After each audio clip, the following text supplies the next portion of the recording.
आनंद, हम तुमको कह रहे हैं, हम दोनों भागकर शादी कर लेते हैं। रमा, हम तुमसे प्यार करते हैं, कोई मजाक बात थोड़ी है। तुम्हारे बाबूजी को समझना पड़ेगा ये। मेरे घर वाले सच में कभी नहीं मानेंगे। हम समझाएंगे तुम्हारे पापा को, देखना वो मान जाएंगे।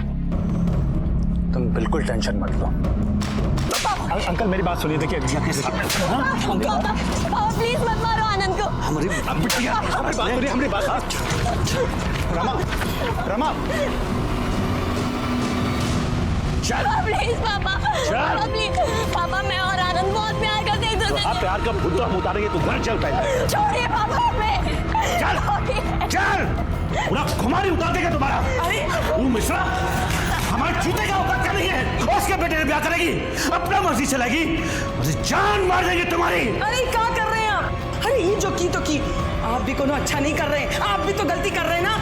अरे जवान बिटिया को बड़े बाजार में बेइज्जत करते हुए खींचते हुए घर से ला रहे हैं। अरे गलती हो गई कि घसीट कर लेकर आए, मार कर लाना चाहिए था, अक्ल ठिकाने आती।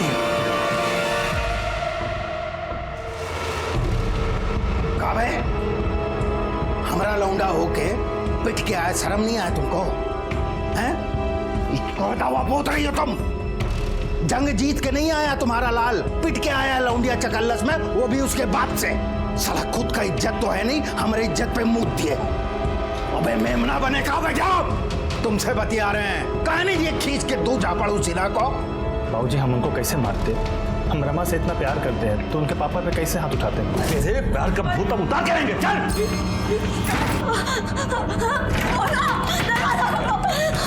क्या कर रहे हैं आप? खबरदार जो दरवाजा खोला तो अब ये दरवाजा तब खोलेगा जब इसका ब्याह होगा। बराबरी का लड़का देखकर 2-4 दिन में इस मुसीबत को यहाँ से चलता कर देंगे। आनंद ऐसा कुछ नहीं होने देगा। आनंद हमको बहुत चाहता है। आनंद हमारा ब्याह किसी और से होने नहीं देगा। देख लीजिएगा आप। देखा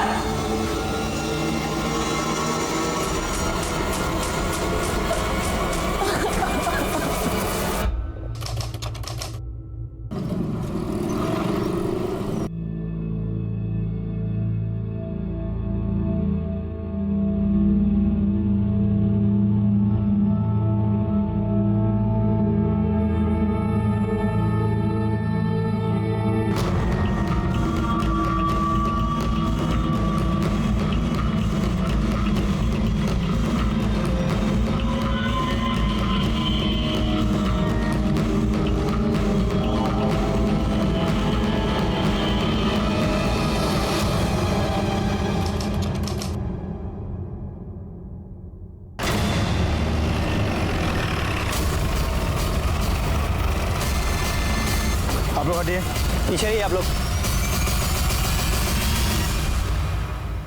जाओ आसपास चेक करो, कुछ मिलता है क्या? सर। ये बॉडी सबसे पहले किसने देखा था? हमने सर, सुबह को यहाँ से हम जा रहे थे तो देखे लड़की का लाश पड़ा हुआ है। कहाँ रहते हो? यही बगल के गांव में।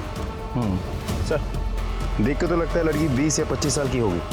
पीठ पे और सर पे चोट के निशान भी है।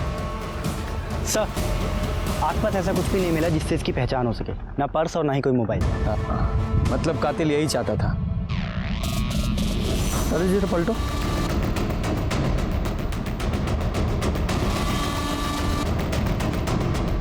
पीठ पे 3 घाव है और सर पे भी चोट का निशान है और आसपास खून की एक बूंद भी नहीं है। इसका मतलब ये हुआ कि इसे कहीं और मारा गया है, बॉडी को ठिकाने लगाने के लिए यहाँ फेंक दिया गया है। संगीता जरा चेक करो, इसके कुर्ते पे कोई टेलर का टैग है क्या? हाँ सर है। यादव जी इस टेलर का पता लगाओ और आसपास के सभी पुलिस स्टेशन में इस लड़की की डिटेल्स भेजो कि 24-25 साल की किसी लड़की की मिसिंग कंप्लेंट दर्ज हुई है क्या। बॉडी को पोस्टमार्टम के लिए भेजो। सर लड़की के कुर्ते पे जिस टेलर का टैग था उस टेलर की दुकान मांझी मार्केट में ही है। टेलर ने लड़की और कुर्ता दोनों की पहचान की है। लड़की का नाम था रमा सिन्हा। लड़की रेगुलर कस्टमर थी, इसीलिए टेलर की रिकॉर्ड बुक से हमें उसका फ़ोन नंबर और एड्रेस मिला था। जब हमने फ़ोन किया तो फ़ोन स्विच ऑफ मिला। फिर हम उस एड्रेस पे पहुंचे, लेकिन घर पे ताला लगा हुआ था सर। आस पड़ोस में पूछताछ करके हमें पता चला कि पिछले कुछ दिनों से वो लोग वहाँ दिखे नहीं, गाड़ी भी नहीं है, शायद बाहर कहीं गई है सर। जब पूरी फैमिली बाहर गई थी तो रमा उनके साथ क्यों नहीं गई? हो सकता है वो अपनी ससुराल में हो। सर उसकी तो शादी नहीं हुई थी, ससुराल में होने का तो सवाल ही पैदा नहीं होता। नहीं यादव जी ये देखिए, रमा की मांग में सिंदूर। लेकिन सर आस पड़ोस में पूछताछ करके हमें पता चला था कि शादी हुई नहीं थी। यादव जी शादी तो हुई थी, लेकिन शायद लोगों को नहीं पता था कि वो शादीशुदा है। और शायद यही उसकी मौत का भी कारण हो। यादव जी, ये रमा के सारे कॉल रिकॉर्ड्स और फ़ोन लोकेशंस निकालिए और इस सिन्हा फैमिली की जितनी हो सके उतनी डिटेल्स निकालो। हम तो रमा को बहुत सीधी सादी मानते थे। अरे सीधी सादी स्कूल टीचर थी, पर ये सुना था कि कोई आनंद मिश्रा के साथ उसका चक्कर भी चल रहा है। और थोड़े दिनों पहले ये भी सुना था कि दोनों परिवारों में घमासान हुआ था। सुना था लाठी तलवार भी भाजी गई थी, वो भी बीच बाजार में। सर, हमको रमा की पर्सनल लाइफ से क्या लेना देना। हम तो इतना बोल सकते हैं कि वो बहुत ही अच्छी और मेहनती टीचर है, ना किसी से दोस्ती ना किसी से बैर, बस अपने काम से काम रखने वाली।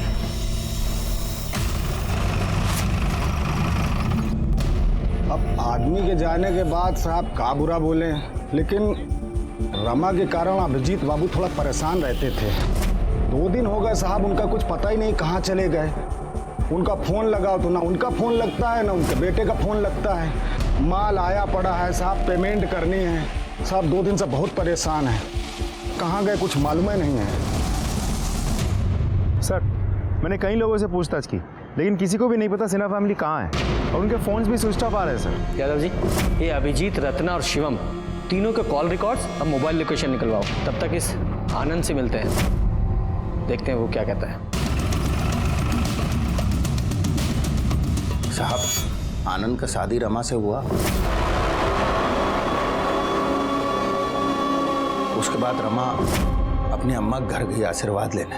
एक बार को हम अपनी अम्मा से मिलना चाहते हैं। फिर लौटी नहीं साहब। आप ही सोचिए साहब, हमरे बिटुआ पे का गुजरी होगी। अरे बौरा गया है साहब एकदम। अपने बेटे को बुलाइए, उससे बात करनी है हमें। अरे क्या बात करिएगा साहब, उससे होश ही नहीं है उसको। दिन रात रमा के घर के चक्कर लगाता रहता है। कह रहा था कि उसके परिवार वाले रमा को जबरदस्ती ले गए हैं और दूसरा ब्याह कर देंगे उसका। यह पॉसिबल नहीं है, रमा का मर्डर हो गया है। मर्डर? अरे कहा होगा हमरे बिटवा का, लेकिन कौन मर्डर किया साहब उसका? फिलहाल तो हमें नहीं पता, हो सकता है आपके बेटे आनंद ने किया हो। बुलाओ उसे। अरे साहब, बुलाएंगे तो तब ना जब वो घर पे होगा। आता ही नहीं है घर पे। यादव जी, हमें अब सबके फ़ोन नंबर्स चाहिए, और एक बार आपका बेटा घर लौटा है तो पुलिस स्टेशन भेज दीजिएगा। ठीक है साहब।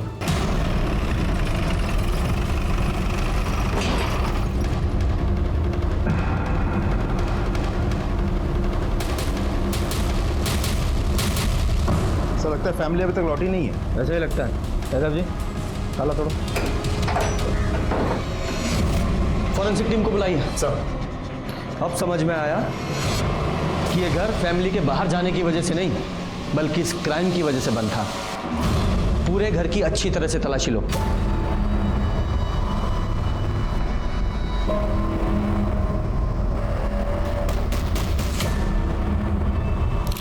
सर, सामान गायब है सर।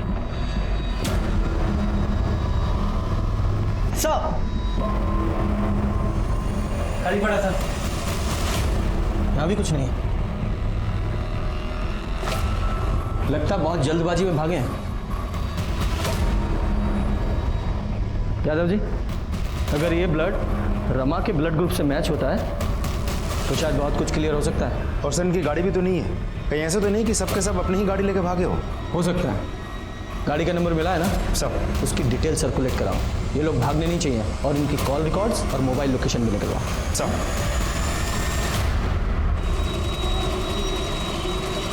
यादव जी। जी सर। ये सिन्हा फैमिली की कार का कुछ पता चला? नहीं सर, हमने सारे टोल नाका और चेक नाका पर उस गाड़ी की डिटेल्स भेज दी है, लेकिन हमें नहीं लगता सिन्हा फैमिली ने स्टेट बॉर्डर क्रॉस किया हुआ। अगर किया होता तो हम तक इन्फॉर्मेशन पहुंच जाती सर। कहीं ऐसा तो नहीं कि सिन्हा फैमिली कहीं छुप के बैठी हो, वरना कार गई कहाँ? सर, सिन्हा फैमिली के घर पे जो ब्लड मिला था उसकी फॉरेंसिक रिपोर्ट। यादव जी, सब। ये जो सिन्हा फैमिली के घर पे जो ब्लड मिला है, ये तो रमा का ही है। इसका मतलब रमा का पहले घर में खून किया गया और बाद में उसकी बॉडी को ठिकाने लगाने के लिए फेंक दिया गया। लेकिन सर, खून किया किसने? फैमिली ने। पॉसिबल है, हो सकता है ये ऑनर किलिंग का केस हो, क्योंकि सिन्हा फैमिली को ये रमा और आनंद का रिश्ता पसंद नहीं था, और जब रमा ने आनंद से शादी कर ली और घर वापस आई तो गुस्से में फैमिली ने उसे मार दिया और बाद में बॉडी को फेंक के फरार हो गया। फॉरेंसिक रिपोर्ट और सर्कमस्टांशियल एविडेंस के बाद ये कंफर्म हो गया कि ये केस ऑनर किलिंग का ही है। अभिजीत सिन्हा को ये रिश्ता पसंद नहीं था, फिर भी रमा ने भागकर शादी कर ली। अपने बाप के गुस्से को अनदेखा करके वो अपनी माँ से आशीर्वाद लेने पहुंची, लेकिन वापस नहीं लौटी। और अब हमारे लिए सबसे ज्यादा जरूरी था सिन्हा फैमिली और उनकी कार का मिलना।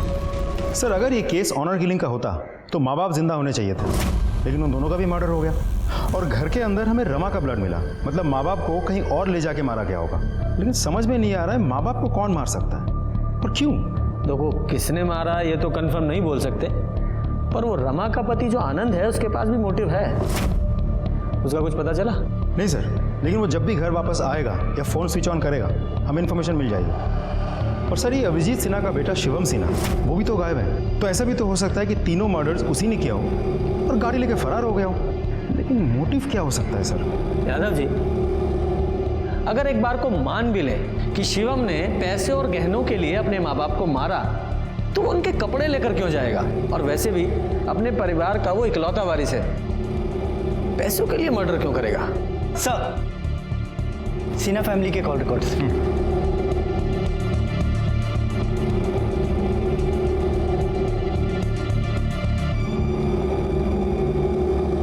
क्या है कॉल रिकॉर्ड्स में Yadav ji? Sir, mobile location के मुताबिक अभिजीत और रत्ना का मोबाइल 11 जून की शाम 7 बजे स्विच ऑफ हुआ था घर के बगल में, जबकि शिवम का फोन 12 तारीख को सुबह 7 बजे स्विच ऑफ हुआ और रमा का फोन सुबह 8 बजे, मतलब 1 घंटे बाद। सुबह 8 बजे, यानी रमा जब अपनी माँ से मिलने आई थी तब। मतलब अभिजीत और रत्ना का मर्डर 11 तारीख की रात को हुआ और रमा का मर्डर हुआ 12 तारीख को अगले दिन सुबह 8 बजे शायद। बाकी पोस्टमार्टम रिपोर्ट से पता ही चल जाएगा क्या आता है, देखते हैं। ये सिन्हा फैमिली की डिटेल्स पता की थी ना, शिवम की क्या डिटेल्स है? कुछ खास नहीं सर, क्योंकि शिवम बहुत ही रिजर्व टाइप का आदमी है। उसके फ्रेंड्स, दोस्त यार वगैरह है नहीं कोई। दोस्त के नाम पे एक ही है, अजय कुशवाहा। अजय कुशवाहा, बुलाइए उसे। दोस्त है, कुछ तो राज पता होगा ही। सर, शिवम का कभी उसके पापा से बना ही नहीं। अंकल सोचते थे वो उनका बिजनेस देखेगा, पर शिवम का मन मुंबई जाकर सेटल होने का था।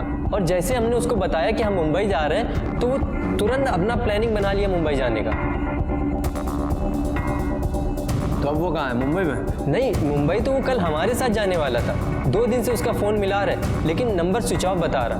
अब पता नहीं वो जाएगा कि नहीं, कहाँ है वो, हमको तो कुछ समझ में नहीं आ रहा। अब हम तो कल मुंबई निकल जाएंगे, अब वो अपना देखे। अपना ये मुंबई का टिकट कैंसिल करा लो। मतलब जब तक शिवम नहीं मिल जाता तुम कहीं नहीं जा रहे हो, और जैसे वो तुमसे कांटेक्ट करने की कोशिश करेगा तुरंत हमें बताओगे। जी सर। ये मुंबई जाने वाले सभी रास्तों की सीसीटीवी फुटेज चेक कीजिए, हो सकता है शिवम की कार कहीं दिखे। शिवम का फोन अभी मांझी में एक्टिवेट हुआ है। जिस आदमी को हम मुंबई तक ट्रेस करने की कोशिश कर रहे हैं, वो यहाँ मांझी में बैठकर हमें बेवकूफ़ बना रहा है। यादव जी, इस शिवम की लोकेशन ट्रेस करो, और इससे पहले कि ये दोबारा हमारे हाथ से निकले, उठा कर लाइए उसे। लोकेशन तो यही दिखा रहा है। आगे? जी सर, मैं फॉलो करता हूँ। सर लोकेशन के हिसाब से तो यही जगह है। बोल लो सर, एक घर से नहीं आया।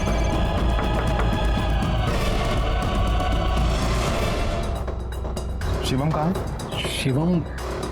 कौन शिवम साहब? हमको नहीं पता। तुम्हारा नाम क्या है? गोपाल। फोन लगाओ।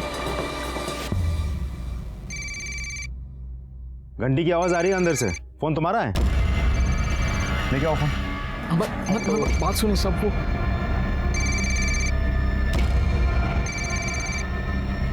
सब ये फोन है। ये फोन किसका है? बताओ किसका है? थाने में लेके चलूं? नहीं साहब, ये फोन हमारा नहीं है, पड़ा हुआ मिला था। कहाँ?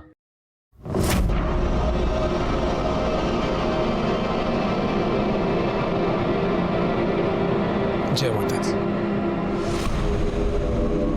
बैटरी खत्म हो गई तो मोबाइल बंद पड़ गया, और हम भी चार्ज नहीं किए। फिर सब जब 2-3 दिन हो गए तो हम मोबाइल चार्ज किए, आज ही ऑन किया था साहब। कि आप सब माफ़ी दे दो साहब, गलती हो गई। ठीक है। ये फ़ोन कहाँ मिला था तुम्हें? वो बजाज रोड नंबर 3 पे सर। Bajaj road number 3? ये अभिजीत सिन्हा का घर वही है ना जी सर।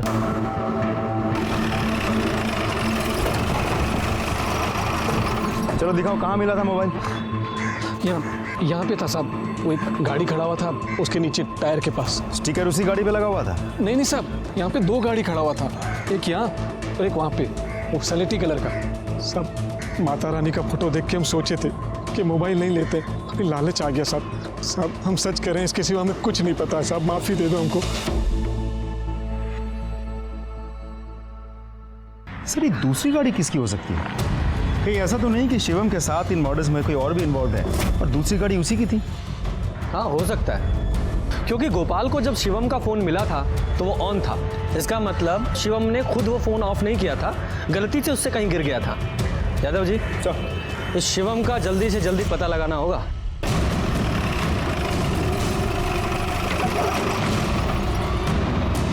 तुम उधर देखो।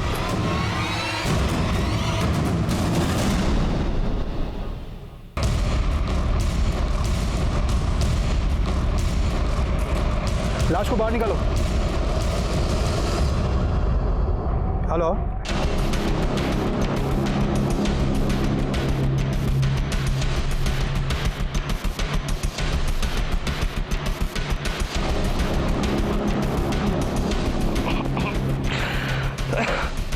यादव जी बॉडी जिस तरह से डिकम्पोज हुई है उसे देखकर लगता है कि इसकी मौत 6-7 दिन पहले ही हो चुकी है। बॉडी पर कोई घाव का निशान भी नहीं है, मतलब किसी अलग तरीके से मारा गया है।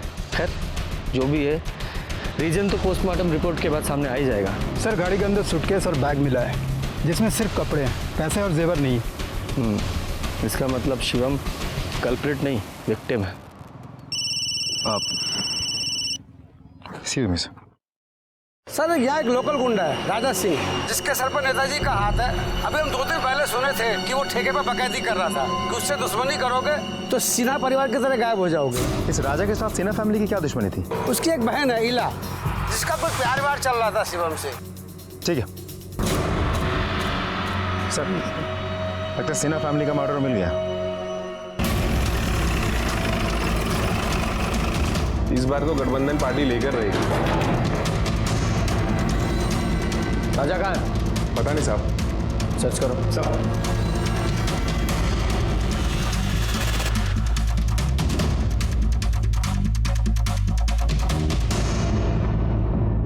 सर ऊपर आइए।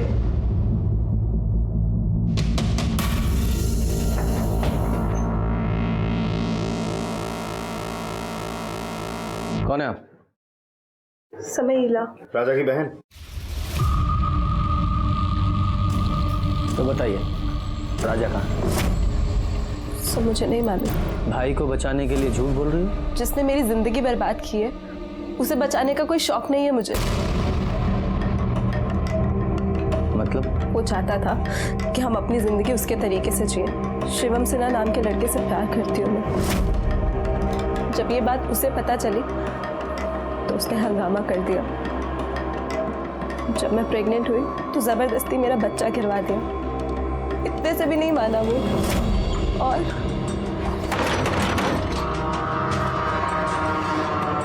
अच्छा अच्छा तुम हो? अरे कौन है? ये क्या कर रहे हो?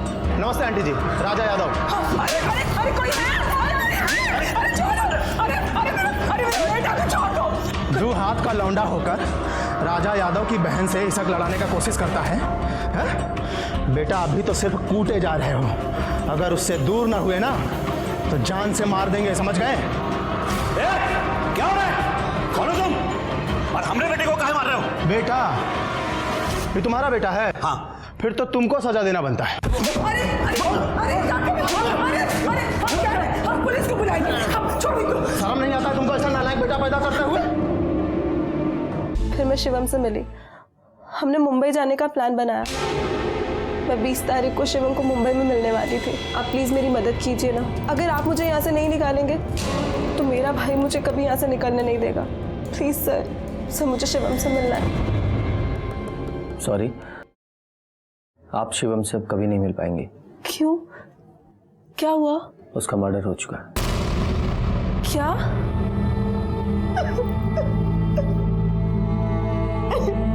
संगीता,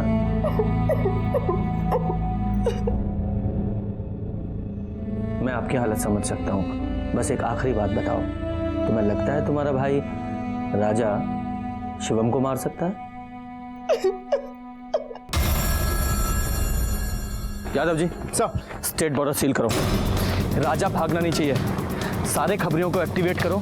24 घंटे के अंदर अंदर राजा मुझे लॉकअप में चाहिए। जी सर। सर, मुझे लगता है आपका शक सही था। शिवम की मौत भी 11 जून को रात 8 से 10 बजे के बीच हुई थी, गला घोटने की वजह से। लेकिन फॉरेंसिक रिपोर्ट के हिसाब से गाड़ी में कोई फिंगरप्रिंट्स नहीं मिले और ना ही स्टीयरिंग व्हील में मिले। लेकिन हाँ, गाड़ी के सीट और डिक्की में जो ब्लड स्टैंड मिले हैं, उसके साथ अभिजीत, रत्ना और रमा के ब्लड ग्रुप मैच हुए हैं। यादव जी, इसका मतलब ये हुआ कि कातिल ने सिन्हा फैमिली की बॉडीज को ठिकाने लगाने के लिए उन्हीं की कार का इस्तेमाल किया और उसपे से सारे फिंगरप्रिंट्स मिटा दिए। लेकिन उसने एक गलती कर दी, उनकी कार से उसने ब्लड स्टेन नहीं हटाए। उसने अभिजीत, रत्ना और रमा तीनों का फोन स्विच ऑफ कर दिया। लेकिन शिवम का फोन स्विच ऑफ नहीं कर पाया क्योंकि उसे पता ही नहीं चला कि उसका फोन कब और कहां गिरा, जो कि बाद में गोपाल को मिला। हो सकता है सर। पर यादव जी, मुझे एक बात समझ में नहीं आ रही है कि कातिल ने 11 तारीख की रात को अभिजीत, रत्ना और शिवम तीनों का खून कर दिया, लेकिन रमा को उसने 12 तारीख की सुबह यानी कि 12 घंटे के बाद मारा। इसका मतलब है कि कातिल लगातार सिन्हा फैमिली के घर में बना हुआ था। कौन हो सकता है वो? राजा? क्योंकि पॉलिटिशियन का हाथ सर पे होने की वजह से उसका कॉन्फिडेंस बढ़ गया हो, या फिर आनंद, वो भी तो गायब है। यादव जी, इन दोनों का जल्दी से जल्दी पता लगाना होगा। यह केस ऑनर किलिंग से लेकर शिवम के स्वार्थी होने से होता हुआ अब एक बदले की भावना का लगने लगा था, जिसमें राजा का मोटिव तो क्लियर था, पर आनंद जो इतने समय से गायब था, उसका मोटिव हमें समझ में नहीं आ रहा था। अगर वो रमा से शादी करने के लिए इतना बेचैन था तो उसका मर्डर क्यों करेगा? हम लोग इसी उधेड़-बुन में थे, तभी इस केस में एक नया किरदार और नया एंगल सामने आया। अब ये कौन है? सर ये साहब, हम प्रकाश कुमार, सिन्हा परिवार के एकमात्र रिश्तेदार बचे हैं साहब। वो कैसे? साहब, रत्ना सिन्हा हमारी बुआ थी। अच्छा। हमारे पिताजी की इकलौती बहन। सब बहुत साल पहले पिताजी का देहांत हो गया, फिर 3 साल पहले अम्मा भी गुजर गई। फिर बुआ हमको फ़ोन करके बोली कि यहीं आ जाओ, फूफा जी के काम धंधे में हाथ बटाना। तो पिछले 3 साल से हम यहीं हैं साहब, और फूफा जी के खानदान में भी कोई है नहीं, तो हम ही हुए एकमात्र रिश्तेदार। ठीक है, मान लिया तुम उनके रिश्तेदार हो, पर ये कहानी हमें क्यों सुना रहे हो? साहब, थोड़ा धैर्य से सुने, तो उसी पे आ रहे हैं। अब बैठ जाएं। बैठो। धन्यवाद साहब। साहब, कहा है कि 2 साल पहले ना फूफा जी 2 दुकान लिए थे, तो एक दुकान उनसे हम ले लिए किराए पे अपना धंधा शुरू करने के लिए, और एक दुकान अपने दोस्त संजीव को किराए पे चढ़वा दिए। आपको शक सुबह है तो आप जांच कर सकते हैं साहब। अरे ठीक है, लेकिन साफ साफ बोलो, कहना क्या चाहते हो? सर, हम बुआ के परिवार के मृत्यु प्रमाण पत्र के लिए आपका एनओसी चाहते हैं साहब, ताकि पूरा प्रॉपर्टी हमारे नाम पे हो सके। अब हम ही तो हैं अकलौते वारिस। तुम्हारे जुबानी खर्च के अलावा तुम्हारे पास कोई पुख्ता सबूत है कि तुम ही हो अकेले वारिस? क्या बात कर रहे हैं साहब, पूरा माजी गवाह है। सब जानते हैं कि हम उनके भतीजे हैं, सब देखे हमको फूफा जी के साथ। और साहब, ये बात तो उनके यहाँ जो काम करता है ना पप्पू, वो भी जानता है कि हम उनके एकमात्र रिश्तेदार हैं। काहे के रिश्तेदार साहब? आदमी गया नहीं कि उसके पीछे हजारों रिश्तेदार खड़े हो जाते हैं। साहब, गलती उनका नहीं है, गलती हमारा ही है जो हम यहाँ देर से पहुंचे हैं। मतलब? ये देखिए साहब, प्रकाश का है का नहीं हमें नहीं पता है, हमें तो ये पता है कि हम हैं असली वारिस। भगवान हमको एकदम नालायक औलाद दिया है, जिसको हमारा ये बिजनेस पसंद ना है। अब बिटिया वो साला मिश्रा के लौंडे के चक्कर पे फंस गई। भैया, सब ठीक हो जाएगा। एक बात बोले? जी भैया। तू ना हमारा बहुत वफादार है रे। तू कागज और पेन लेकर जा। अरे जा, लिख। मैं अभिजीत सिन्हा अपने पूरे होशो हवास में ये लिख रहा हूं कि मेरी सारी दुकान, मकान, सबका मालिक पप्पू है। भैया, ये हम झूठ नहीं बोल रहे हैं साहब, सेठ जी खुद ही लिखा पढ़ी करके गए हैं। इसके हिसाब से जायदाद के हम ही मालिक हुए और सेठ जी के जाने के बाद हमारे पास एक ही सहारा बचा है, उस पर भी प्रकाश नजर गड़ा के बैठा है साहब।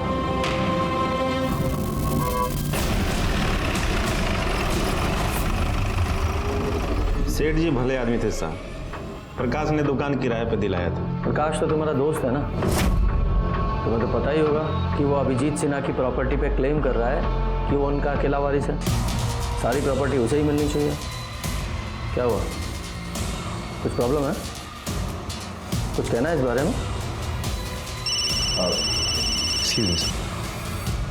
हेलो, हाँ ठीक है, तुम नजर रखो, हम पहुंचते हैं। सर, राजा का पता चल गया।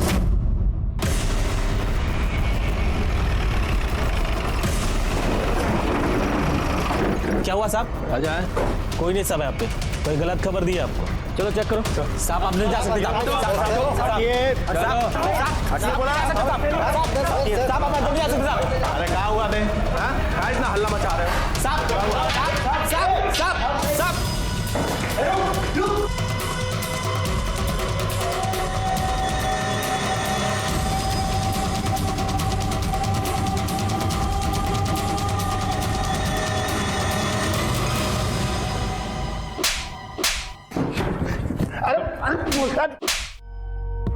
हम सच कह रहे हैं, हमने कुछ नहीं किया, हमने किसी को नहीं मारा है। जब तूने कुछ किया ही नहीं है तो भाग क्यों रहा था? अरे वो इला के चक्कर में हम शिवम और उसके परिवार वालों को धमकाए थे कि वो इला से दूर रहे, और फिर जब सिन्हा परिवार गायब हो गया तो हम भी ऐसे झूठ में हेकड़ी झाड़ दिया कि सब हमने किया है। देखिए दरोगा जी, जब आपको लाश मिला ना, हम डर गए कि बेकार में हम धरे जाएंगे, बस इसीलिए भाग रहे थे। हम कैसे मान लें कि तुम सिर्फ हेकड़ी झाड़ रहे थे? तुमने किसी का मर्डर नहीं किया? अरे 11 तारीख को तो हम मांझी में थे ही नहीं। नेताजी का जन्मदिन था 3 दिन के बाद, पोस्टर बनवाने के लिए पटना गए थे। 12 तारीख को देर रात लौटे हैं। यादव जी। जी सर। इस राजा की एलिबाई चेक करो, इसके सारे कॉल रिकॉर्ड्स निकालो और इसकी फोन की लोकेशंस भी। नमस्कार सर। नमस्कार सर, आपसे कुछ बात करना था। बोलिए। वो हमारा बेटा है ना आनंद, वो वापस आ गया है, तो आपसे भेंट करवाना था उसका। जाना आना यहाँ बताओ सर का।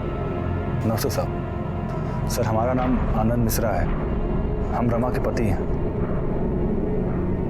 और चूंकि सर हमारे बाद इस परिवार में और कोई बचा नहीं है, तो कानूनन हमारे ससुर की सारी संपत्ति पर हमारा हक बनता है। आप तो जानते हैं सर, कानून के हिसाब से जब पत्नी का देहांत हो जाता है तो सब कुछ पति का ना हो जाता है, और पत्नी के मायके में कोई है नहीं सर, तो अगर इसको इसका हक मिल जाता सर तो बस। हाँ, बीवी मरी तो गायब हो गए, और आज अचानक प्रॉपर्टी का क्लेम करने आ गए। कहाँ गायब थे अब तक? और अपना फोन स्विच ऑफ क्यों किया था? सर, रमा के गुजर जाने के बाद हम किसी से मिलना नहीं चाहते थे और ना ही किसी से बात करना चाहते थे, इसीलिए हमने अपना फ़ोन स्विच ऑफ कर दिया था, और बिना किसी को कुछ बताए हम पटना चले गए थे अपने दोस्त के पास। एकदम ऐसा ही बोल रहा है सर, एकदम ऐसा ही बोल रहा है। अब सर इसको इसका हक मिल जाता तो हम। आप लोगों के अलावा 2 और हैं जो अभिजीत सिन्हा की प्रॉपर्टी पे अपना हक जता रहे हैं, प्रकाश और पप्पू, और आप हैं तीसरे। कान खोल के सुन लीजिए, जब तक ये केस सॉल्व नहीं हो जाता किसी को कुछ नहीं मिलने वाला है। और रही बात हक की, तो पहले साबित कीजिए कि शादी हुई भी है या नहीं, वो भी मैरिज सर्टिफिकेट के साथ। जाइए सबूत लेकर आइए, जाइए। नमस्कार। चलो बेटा। हक की बात करने आ गए हैं यादव जी। इससे पहले कि मर्डर केस से ज्यादा प्रॉपर्टी क्लेम का केस बने, हमें इसे जल्दी से जल्दी सॉल्व करना होगा। पता लगा रोज एक वारिस हमारा दिमाग खराब करने आ रहा है। देखो ना क्या जमाना आ गया है, जब पूरा परिवार मरा तो कोई कंधा देने वाला नहीं था, और अब देखो रोज एक नया आदमी हिस्सा मांगने आ रहा है। घोर कलयुग है। सर, हैंडराइटिंग एक्सपर्ट के हिसाब से पप्पू के लेटर पे अभिजीत की ही साइन है। सर, कॉल लोकेशन के मुताबिक राजा 11 जून की सुबह से लेकर 12 जून रात के 11 बजे तक पटना में ही था। सर, जिस तरह के काम राजा करता है उसके लिए कोई बड़ी बात नहीं है कि हमें गुमराह करने के लिए अपने फ़ोन को किसी दूसरे लोकेशन पे छोड़ दे। यादव जी, मुझे नहीं लगता कि राजा को यह सब करने की जरूरत है। समझा नहीं सर? समझाता हूं। ये देखो, ये राजा अगर शिवम को मारता तो तभी मारता जब इसकी बहन इला प्रेग्नेंट थी। अगर मान भी ले कि राजा ने शिवम को मारा है तो इसके माँ बाप को क्यों मारेगा? और वैसे भी हमने पटना में उसकी एलिबाई चेक किए ना, 11 से 12 जून के बीच वो पटना में ही था। नहीं नहीं नहीं, ये राजा तो कातिल नहीं हो सकता।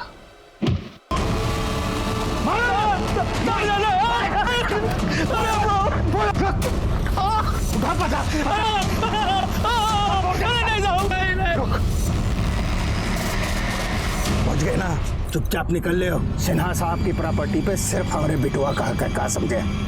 खुशी खुशी मान जाओ, नहीं तो और भी तरीके आते हैं हमको, समझ गए ना। चलो रे।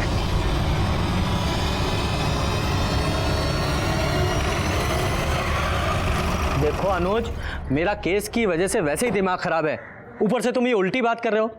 अगर मैंने कहा है इंटरव्यू के लिए जाना है तो मतलब जाना है। जाओ, तुम्हारे इंटरव्यू की पूरी रिपोर्ट लूंगा मैं, समझे तुम? हाँ, रखो अब। सर, संजीव झा ने कल रात को सुसाइड कर लिया है। क्या? सर, बॉडी को सबसे पहले किसने देखा? हमने देखा था साहब, हम इनके घर में दूध पहुंचाते हैं। 3 महीने का उधार था साहब, सोचा इस बार पैसा लेकर ही लौटेंगे। बहुत देर से दरवाज़ा खटखटाए रहे पर दरवाज़ा नहीं खुला साहब। तब हमने खिड़की से झांक कर देखा साहब, तो हमने इनको लटका हुआ देखा। हमने मकान मालिक को फ़ोन किया और बाद में आपको भी कॉल किया साहब। एम्बुलेंस को कॉल करो। सर शराब पी रखी थी इसने। दिखाओ। शायद शराब के नशे में इसने आत्महत्या कर ली है। ऐसा ही लगता है। इन सबको फॉरेंसिक के लिए भेजो। Yadav ji sir, postmortem report जल्दी से जल्दी चाहिए।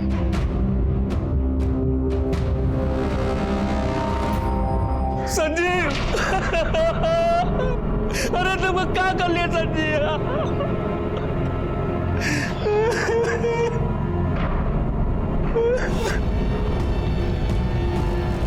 ये संजीव तुम्हारा दोस्त था ना? कुछ अंदाजा है उसने सुसाइड क्यों किया?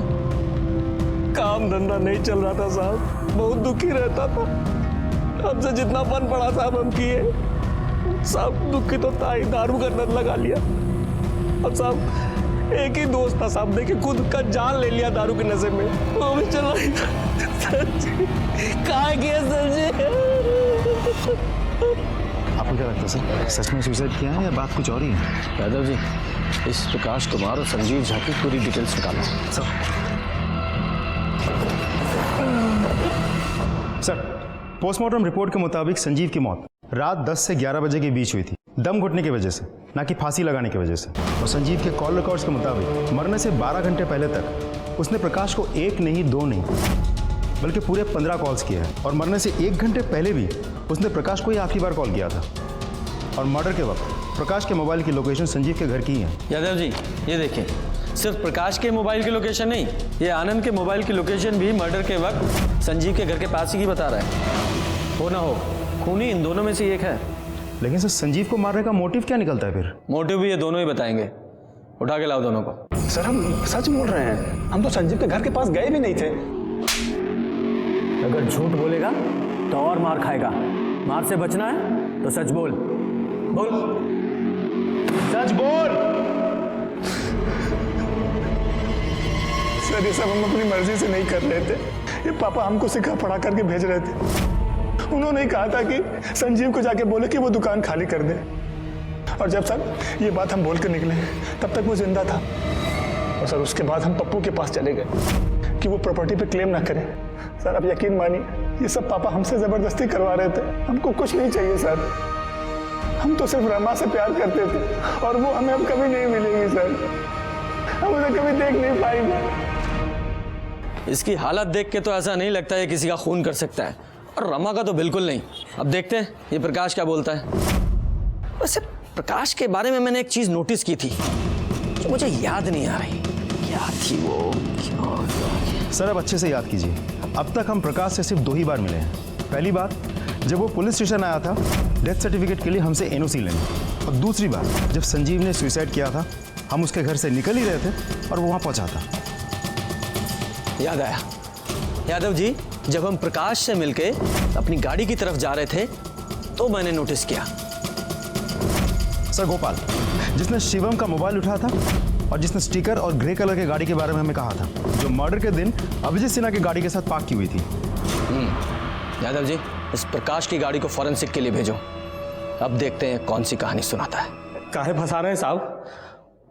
हमारे दोस्त का मर्डर का इल्जाम हम पे लगा रहे हैं। काहे आप लोग को पैसा वैसा चाहिए क्या? तुम्हें फंसाने की जरूरत नहीं है हमें। तुम्हारे खिलाफ बहुत सबूत है हमारे पास। ये रही तुम्हारे फोन कॉल्स की और तुम्हारी फोन लोकेशन की पूरी डिटेल्स। संजीव को मारने से पहले तुमने उससे फोन पे बात की थी ना, फिर अपनी दुकान से उसके घर गए थे ना, वहां आधा घंटा रुके थे और उसके बाद 8:15 बजे तुम अपने घर गए थे। बोलो, आधा घंटा क्या कर रहे थे वहां? साहब इसमें कौन सा बड़ा बात है साहब? संजीव दोस्त है हमारा, दुखी था, उसका काम धंधा बंद है, सांत्वना देने गए थे और साहब एक आधा घंटा बाद वापस भी तो आ गए थे। हाँ, कहानी अच्छी है। अब ये भी बता दो, तुम्हारे गाड़ी के पीछे जो ब्लड स्टेन मिले हैं वो किसके हैं? अरे साहब वो तो मुर्गे का खून है साहब। दोस्तों के साथ पार्टी किए थे, 20 किलो मुर्गा कटवाए थे, वही गाड़ी में लेके गए थे साहब। वो मुर्गे का खून नहीं, वो इंसानों का खून है। अभिजीत सिन्हा और रत्ना सिन्हा के ब्लड से मैच करता है वो। सच सच बोलो, वरना यादव जी को बोलेंगे तुम्हारी ऐसी रेल बनाएंगे कि झूठ बोलने लायक नहीं रहोगे। यादव जी बोल। रत्ना बुआ का प्रॉपर्टी हमको मिल रहा था साहब, तो इस संजीव दुकान छोड़ने को तैयार नहीं था। ऊपर से साहब किराया देने के लिए भी मना कर दिया था। बोलता था कि तुमको तो सब फोकट में मिल रहा है, तो काहे दुकान का रेट लगाए हुए हो। साहब दोस्तों के साथ चिरकुट जैसा बात कर रहा था, तो हमको भी गुस्सा आ गया, तो हम उसके घर पे गए और ऐसा दिखाए कि जैसे हम उसका बात मान लिए। हमको मालूम था कि तुम हमारी परेशानी जरूर समझोगे। I love you. I love you. नहीं, ये तो हमें समझ में आ गया कि तूने प्रॉपर्टी के लिए मारा, लेकिन सिन्हा फैमिली को मारा कैसे? तो बार बार बोल रहे थे कि किराया भरो नहीं तो चलते बनो। अब साहब अपने सगे भतीजे के साथ ऐसा कोई करता है क्या? दुकान खाली करो का धमकी सुन सुन के ना उपटा गए थे एकदम। तो हम सोचे कि मार डालेंगे, तो फिर हम फूफा जी को फोन किए और कहे कि किराया देने के लिए हम घर पे आ रहे हैं। देखो, हमको 6 महीने का पूरा किराया चाहिए, कौन बहाना नहीं। चिंता मत कीजिए फूफा जी, आज के बाद आपको कोनो तकलीफ नहीं होगा। पापा क्या हुआ बाबू? सबका लाश गाड़ी में डाल के ठिकाने लगाने का प्लान बनाए थे। सबका फोन लिया, स्विच ऑफ किया, लेकिन साहब हमको शिवम का फोन नहीं मिला। तो हमें कुछ समझ में नहीं आ रहा था, तो हम घर चले गए। फिर सोचे कि अगले दिन उन्हीं की गाड़ी से उन्हीं लोगों का लाश ठिकाने लगाएंगे। अगले दिन उनके घर पहुंचे, उनका गाड़ी की चाबी ढूंढ ही रहे थे, तभी साहब। अम्मा,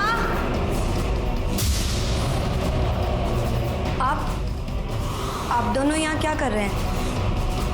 और अम्मा पापा कहाँ हैं? वो लोग बाहर की साइड है क्या? सर अब परिवार में कोई बचा नहीं था, तो हमको लगा कि सब हमको ही मिलेगा। अब प्रॉपर्टी पे हक तो तुम्हें मिलने से रहा।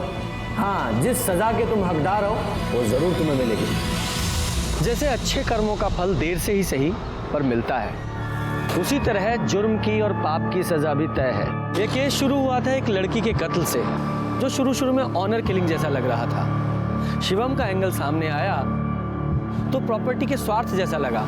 राजा का एंगल जब सामने आया तो बदले की भावना से किया गया लगा। और जब सच्चाई सामने आई तो पता चला एक स्वार्थी रिश्तेदार ने प्रॉपर्टी के लालच में अपने ही लोगों के पूरे परिवार को खत्म कर दिया था।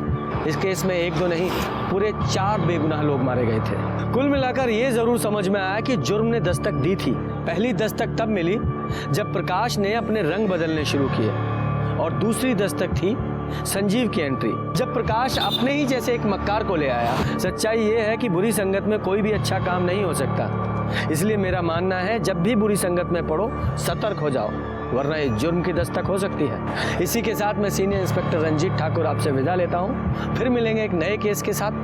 तब तक सतर्क रहिए और देखते रहिए क्राइम पेट्रोल दस्तक। मकसद बताना नहीं, बचाना है। जय हिंद।